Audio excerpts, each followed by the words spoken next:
Carson, and I am kennel manager here at aBRT Rescue and Training, as well as a behavior consultant. And I'm Terry Goldston, and I do primarily cooperative care training, some behavior training. I teach a few classes, and I'm a certified dog trainer. I'm Jenna Haynes. I'm the Director of Behavior Programs. I teach the behavior classes. I see most of my clients are just individual private clients. The first reason to train your dog is to teach them how to learn. So with a puppy, if you start out telling your dog that this is what we do, we train things, we learn stuff, it just becomes a way of life. Some of those things you teach as a puppy, later you might find really super important reasons to use it, like you teach a dog to back up, and then later when they're a senior, they get stuck between furniture. If they can back up, it certainly is helpful. Or you're teaching a dog to open their mouth because it's a cute trick, but then it becomes a toothbrushing behavior. So, but just teaching a dog how to interact with their family, it gives them confidence. It tells them things that they can do to earn praise, and who doesn't like to have their people tell them that they're awesome? Well, exactly. I agree with that stuff. I would say also, it's really important to build a working relationship with your dog, because there will be times that you want things from your dog and your dog wants things from you. And developing that training kind of rapport with your dog, starting to develop a way of communicating with one another, and almost standardizing it in a way so that you guys can get to the point faster and without with less frustration. For sure. And being that I have been working with behavior dogs for so long, early training helps to prevent some of the behaviors that I see come through with a lot of my clients later on. Uses positive reinforcement training that is training that is relationship-based. We never want you to do anything that will harm your dog, harm your relationship with your dog, and when we say harm your dog, physically or mentally. And we find that, kind of how Emily said before, with the working relationship with your dog, we find that that is how you build trust, and how you build that relationship is by providing opportunities to learn. Now I'm off, that threw me off, hold on. Providing opportunities to build that trust and to build that working relationship with your dog. I don't know, do you want to get into like more specifics of positive reinforcement, or? Yeah, we can talk a little bit more about what exactly it means.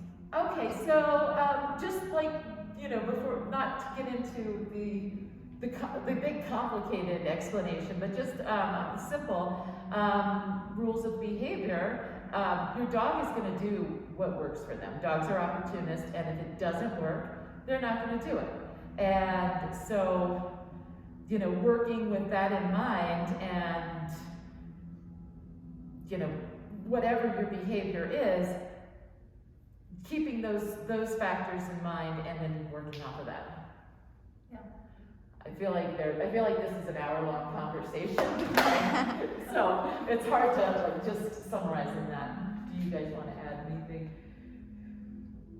Well, to add on to that, I think that training is so fun with dogs. Sometimes you see families and the dog just kind of roams the couch all day, and then it goes outside and then it eats and it roams the couch. But then when you have a dog that you're training, maybe you're training like a problem behavior, but in the process of that, you're developing that fun, interactive lifestyle that becomes really addictive. I met aBRT because I had a puppy and I didn't know what to do with him. And I just got addicted to how fun it was to train dogs, and wanted to train mine and every other dog I could find. And I know that my own dogs, they're like, what can you do today? What do you get to do today? else are we gonna do? Can we do this, and can we do this? And they'll bring me like a piece of training equipment. Can we play with this? Can we? Of course we can. So, and it does prevent behaviors that you don't like, because if your dog is having fun doing things that you love, they're not gonna be able to come up with ideas for fun things that you don't like. So it really kind of solidifies the behavior, prevents some of those behaviors that are hard to deal with in a family home, and just really makes life great with your dog. And just to add one thing on to what Terry was saying there, and confidence building. It helps your dog become more confident in the world, more confident in different situations, and the confidence building overall is, helps every aspect of the dog's life. Sure, absolutely. Treats are what your dog works for, or toys, reinforcement. Treats are the most common reinforcement that's used in, our training.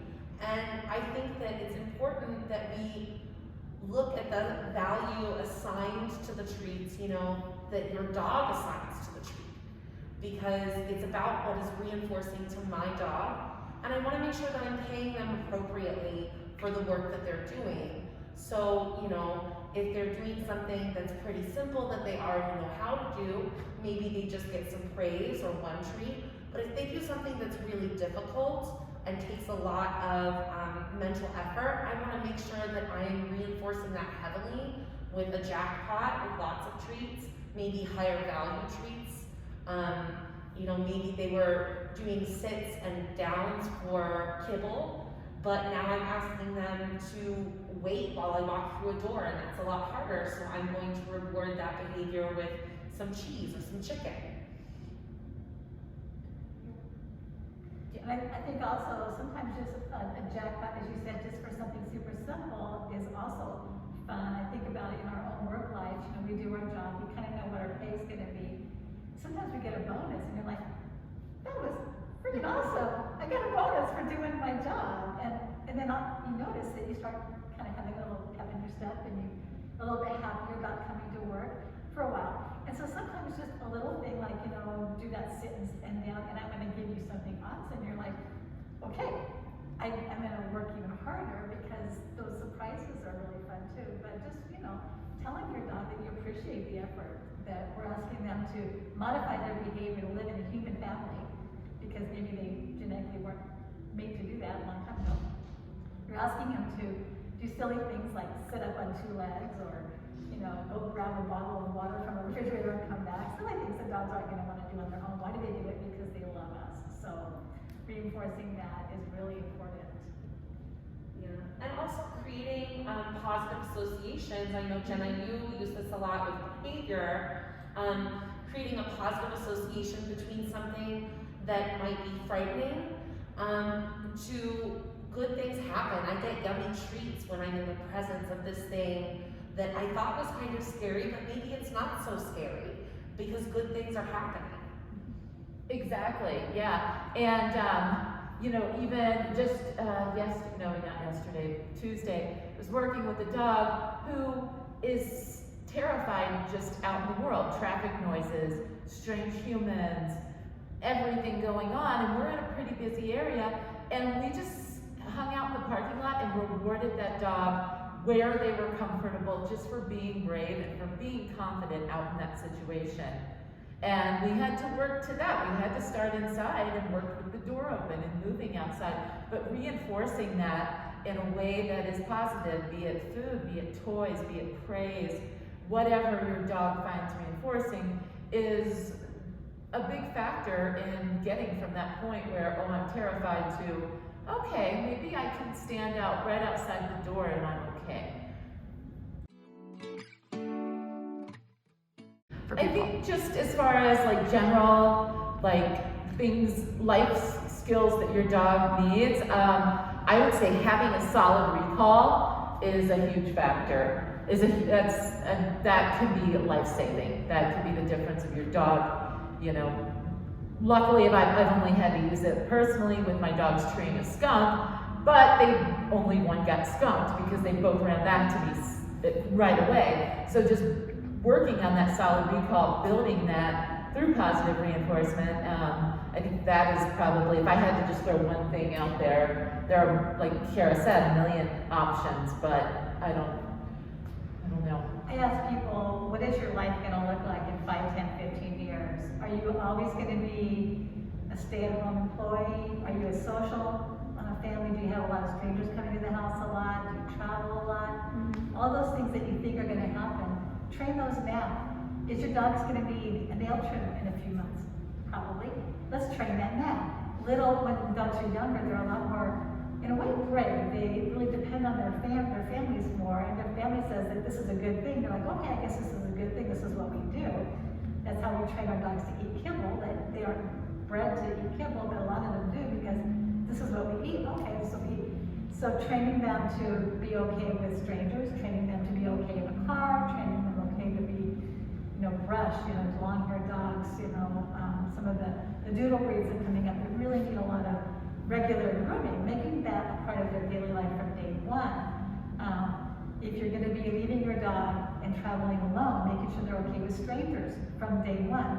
So, and you can't think of everything, but really trying to teach your dog all of the things that make them fit in with your lifestyle now and for the next 20 years, because in my belief, we all have dogs that live at least 20 years, please. So I have a great appreciation for kind of training manners, like, walking politely on a leash, being able to relax when asked to settle, things that allow them to be more of a part of your life and your daily activity. I believe we all get dogs, for the most part, when we're getting pets, for the ability to do things with them and share our time and our space with them. And if we can teach them how to appropriately do that through training, the more they get to do and the more we get to do with them. Right. And something you said was really important, that off switch that people call it, being able to settle. Sometimes we're working with our dogs so much, we're training them in nose work and agility and barn head and all these fun things, and then our dog comes home and they're like, now what? And so being able to train them to settle, to be able to relax at times, and that's a good thing too. That also helps them to stay in our families comfortably. And with a lot of the dogs that I work with that have socialization challenges, while we work with them to pair up a positive association with that, we also like for them to learn to just be calm in that scenario too. We work that reactive dog class, and we work it in different scenarios, with different clients, but not just to work through having something scary in our presence, but also to learn to relax with that too. Well, the optimal time to work a dog with in a challenging situation and not put them over threshold is between 15 and 30 minutes. That's why we don't do private sessions. Our private sessions are less than 30 minutes. And even within that 30 minutes, a lot of times it's maybe 20 minutes of working and 10 minutes of talking to the client. Because a lot of these dogs are in a situation that's more challenging for them. We want it to be positive, we want it to be educational, and pushing them too far, we're undoing everything we've been doing. And I would much rather them come in, work for a solid 20 minutes and leave on a positive note than keep pushing them. I think one of the things that we as humans tend to do is, oh, this is going good, let's keep going. But realistically, that's how we put our dogs over threshold. We need to give them free breaks.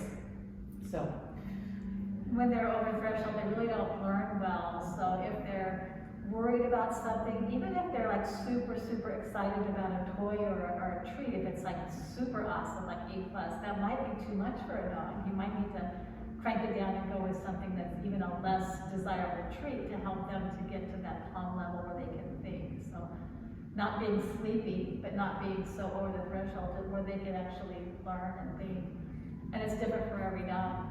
And it's different for every day. So having a family that can learn where that sweet spot is really helpful. Yeah, I think that there's a lot of I think that when your dog is learning and they are in that sweet spot between being, so relaxed or sleepy that they're not paying attention to being so excited or scared that they can't learn, that's your optimum training area. And when you're over threshold, then you're looking at management techniques. And one thing that I do like to do with my clients is train those management techniques when their dog doesn't need to be managed. So the first time that their dog is learning the management technique, maybe something scary is approaching, you have a small dog, you're going to pick it up. You don't want the first time that you pick your dog up to be when something scary is coming. You want to have practiced training that management technique when they are not over threshold. Definitely. Yes. Dogs, their biggest way of communicating is visually, and I think secondly is empathically. I think they're very attuned to us as their people in their family. So that's why some dogs make such great service dogs, because they really are in tune with what their person needs. So if you are frustrated about what your dog is doing, or if you're upset about something that's not even related to your dog's going to notice that. So choosing a time when you're comfortable and happy and glad to see your dog is the best time to train. If you've had a bad day at work and life was just, on a scale of 1 to 10, it was a -2, maybe that's not the time to train your dog. Maybe that's the time to kind of just chill for a bit, maybe just pet your dog. Because they're going to think that they did something wrong. They may. And they didn't, but they may, because that's just who dogs are. They take on all of our feelings. So making sure that you're in the right kind of space when you're working with your dog is really helpful. Particularly with dogs that are like overly emotional, or maybe have some behavior issues. Maybe it's a rehomed dog and their past family trained them in a way that wasn't comfortable for the dog, and now they're learning to trust again. If you come in and you had a bad day and you put the coffee cup down on the table really loud, the dog may be like cowering for an hour. So not your fault, just something that's happening, something to be aware of.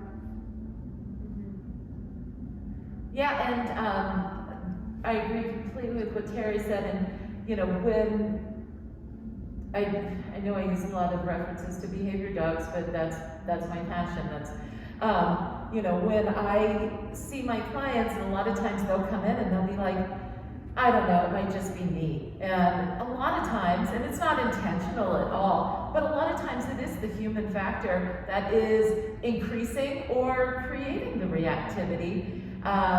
If someone sees a dog coming and maybe their dog has had an issue, or maybe they haven't had, maybe the human has had an issue with the dog in the past. They see a dog walking down the street, they tighten up their leash really, really tight. Meanwhile, their dog could have, it's possible the dog wouldn't even have reacted, or reacted minimally, but now the human has sent that down the leash, that they are tense about the situation. And so a lot of times when working with reactive dogs, that's one of the things that you have to work on more so, is the human response to whatever trigger is involved too. Yeah, you have to have a good driver to have a good passenger. And you as the handler are the driver, and so you need to be in the right frame of mind, the right headspace. You need to have worked on your skills, worked on your challenges as well, because you and your dog are a team. It's not, dogs aren't robots. You're not, pushing buttons to make things happen. You're, making requests for your dog to do things. And it's only fair that you look at the things that you need to do to set them up for success on your own.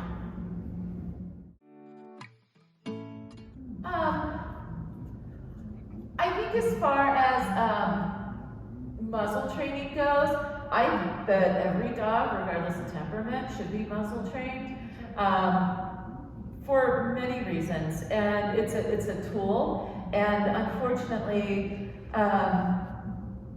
it has a negative connotation for a lot of people. They see a dog with a muzzle, they automatically assume that dog is in some way dangerous.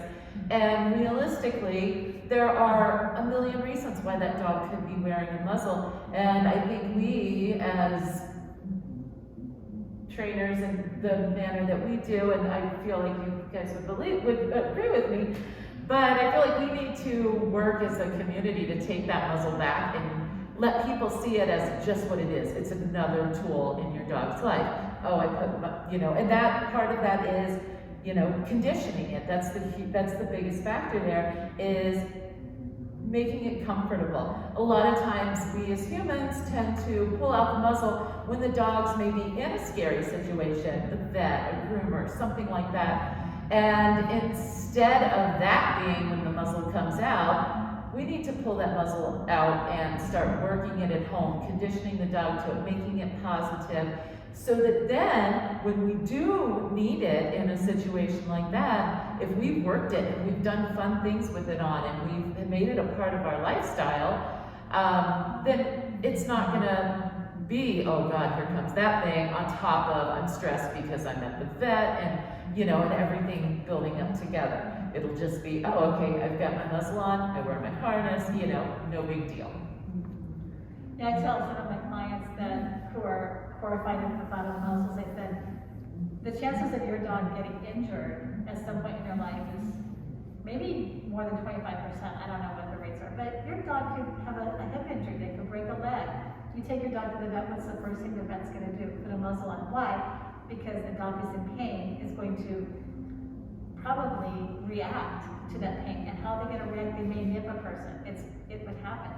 So a vet's gonna put a muzzle on. I want that muzzle to be like, thank God there's something familiar in this situation. Muzzle means fun times, means treats. I can relax, as opposed to muzzle goes on, oh my gosh, I thought I was in a big trouble, now I know I'm dying. Stress, your dog's not gonna heal if they're highly stressed. I want that muzzle to be, okay, I'm in a strange place, strange people, the smells are weird, I'm in a lot of pain, life is horrible, but I got a muzzle. Yay, one thing. So that, my dogs, we walk on muzzles every Friday. And that's just something that we do. I don't have dogs that need a muzzle for any particular reason, but I feel like that's really important. You have dogs who are eating rocks, they're eating dog poop. Maybe they have specific allergies and they can't eat certain things, and you need to make sure. There's a lot of reasons for a muzzle. And I just think that having, like you said, having that trained beforehand so that it's like, oh, we do this with my parents. I love wearing my muzzle. We get the best treats when I wear my muzzle. That's what we want a dog to think. And I think that the more people just start using a muzzle with their dogs, it'll be just like a collar. Yeah, I would love to see muzzles be a standard piece of safety equipment, just like a harness or a leash or a crate. Doesn't mean that you have to use it every time, or that it has to be part of its regular clothing to go out into the world. But you want to have that in your toolbox. Exactly. Yep. Cool. And the same with clickers. Clickers is just another way to tell your dog that thing that you just did, that was awesome, and this food that's coming to you, or this toy, or this pet, is why you're getting paid. So it's more accurate than saying good boy, good girl. It happens faster. So a lot of people, when they're shaping a new behavior, they prefer a clicker because they can get more accurate with it. Folks that don't have enough hands and can't deal with clickers, a reward marker can work almost as well. And after the behavior is trained, reward markers are often the second choice. So it's a way to communicate with your dog that what they're doing is awesome, and this paycheck, this food is coming for that reason. Yeah. And with the clicker too, or if you're going to use a clicker, talk to someone who can tell you how to accurately use it. I don't know how many times that I've had behavior clients come in and they say, oh yeah, we've worked with the clicker and that doesn't work. And then I'll say, oh, okay, so how are you using this? They show me, and then I'm like, okay, so you need It's like to a remote control. yeah, and so then, so seeking out guidance on how to use it appropriately is important. Like Terry mentioned, the verbal reward marker. A lot of my clients and I want them to do a clicker and have a verbal reward marker in their toolbox too, for multiple reasons. Yeah, I think that's, yeah. Yeah, I just think of the clicker as a great tool to develop a language between you and your dog very quickly and effectively. You know, the dogs communicate primarily through body language. Humans are very verbal. English is a very hard language to learn, even for humans. And so we get this kind of fast pass to communicating with our dogs through the clicker and reinforcing that sound to start our communication and training.